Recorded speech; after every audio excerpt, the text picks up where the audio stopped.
But I went from having confidence and arrogance to having faith. And faith is the opposite of fear. And that created this fearless approach that I have. I think very three-dimensionally. I don't think in the black and white lines that I've been programmed to think in. And I think in full color. So when I talk, I have to describe a thought in 5 ways. You know, we enjoy food that has multiple seasoning in it. We enjoy music that has multiple instruments. So when I talk, it's not a rant, it's a symphony of ideas. And when you collect them, you say, oh, these are all these things that connect. Yeah, you know, I just tell the truth. And telling the truth is crazy in a world full of lies. That's simply it. So now let's take like where there's, you know, people who have, issues with me as Kanye West. So they classify, you know, my motivational speeches as like rants and things like this. Like, why is he saying that? Why is he doing that? Blah, blah, blah. Well, I've reached a point in my life where my Truman Show boat has hit the painting. And I've got to a point that Michael Jackson did not break down. I have reached the glass ceiling as a creative person, as a celebrity. When I say that, it means I want to do product. I am a product person, not just clothing, but water bottle design, architecture, everything, you know, that you could, you know, think about. And I've been at it for 10 years. And I look around, I say, wait a second, there's no one around here in this space that looks like me. And if they are, they're quiet as So that means, wait a second, now we're seriously like in a civil rights movement. Like people used to joke about, do you remember our South Park photo? Yeah, I do. Remember how funny that was? Do you think there would be a Givenchy in the hood if it wasn't for that South Park photo? Yeah.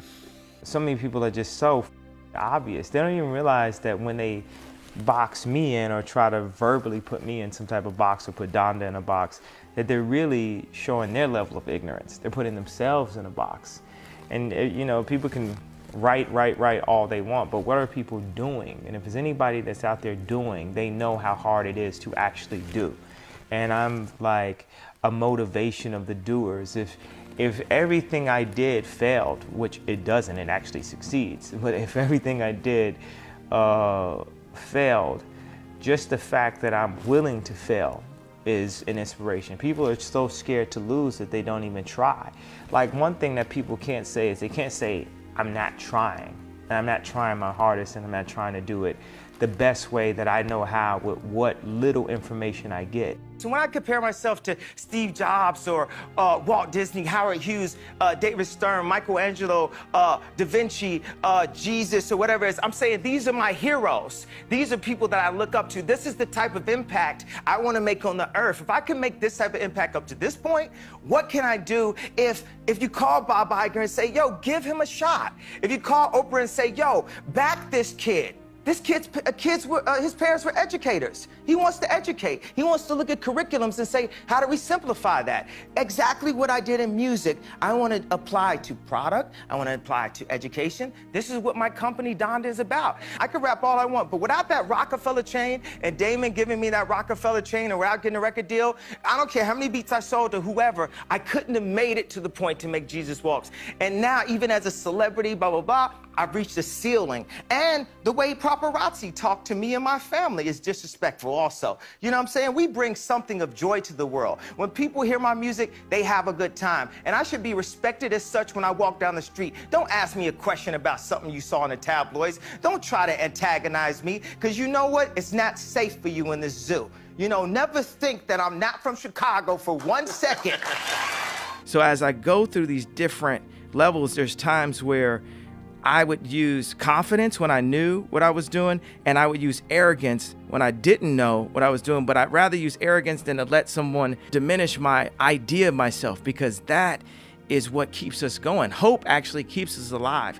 But I went from having confidence and arrogance to having faith, and faith is the opposite of fear. And that created this fearless approach that I have, and that's what now has made me the fearless leader that I am, that I've like crystallized into the leader that my mom always knew I would be when kids followed me in preschool, the leader that people saw when we changed the sound of music, the leader when we changed the sneaker industry, the leader in what we're doing with farming and with shelters.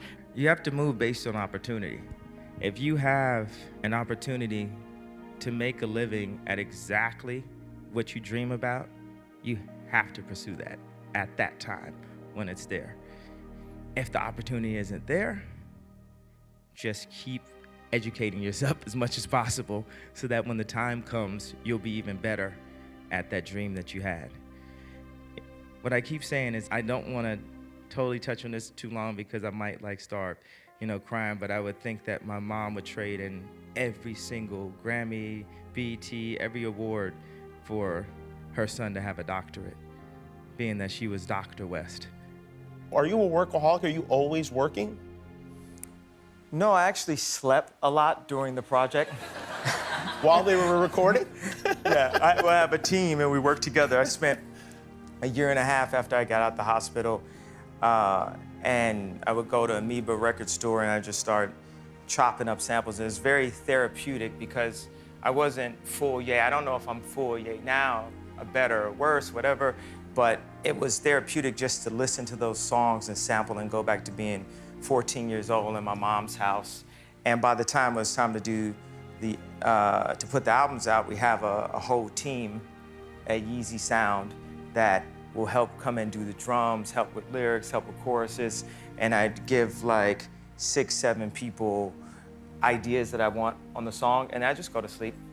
We want is a real shot. Not, okay, I'm a celebrity, so that means my line has to cost $10 a t-shirt. No, I understand about quality. I understand about fabrics. I spent 10,000 hours at this. I dedicated my life to this. Then a lot of people say, okay, well, you have to do music. I'm gonna keep doing music, but what if people told me I couldn't rap? What would have happened? What if people told me I couldn't perform? I'm only 36 years old. I have other goals and other things, and I'm gonna use my platform, every platform, to stand up and say, I wanna make something. I wanna make the next Ralph Lauren. They say people don't stand up and protect their dreams. People are too scared of getting, spoofed in a way. And the irony of it is so many people that are creatives. Think about a creative person in school. When you picture them, you probably picture them all the way in the back of class, sketching or maybe getting beat up. And I'm the one creative, and this is the reason why I went on stage. This is the reason why I did this, because creatives have got beat up my entire life. And there's moments where I stood up to drug dealers in Chicago and said, you can't have my publishing, come and kill me. Do whatever you're gonna do, but you're not going to bully me. You're not gonna stop me, because my mother made me believe in myself. No matter how many people tell me, stop believing in yourself. Stop saying what you can do. Stop affirming what you're gonna do and then completing that in real life. That's the improper way to do it. I refuse to follow those rules that society has set up in the way that they control people with low self-esteem, with improper information, with branding, with marketing. I refuse to follow those rules. It's about truth, it's about information, it's about awesomeness, and the only luxury is time, the time you spend with your family. That's the only luxury. So this concept of luxury. And I remember the last thing she said, you know what the problem is with all these students?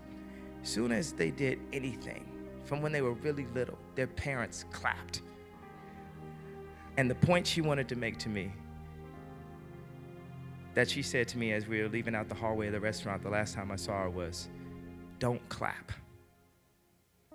You have to push them. You have to drive them. I remember the first time when North climbed all the way to the top of the stairs.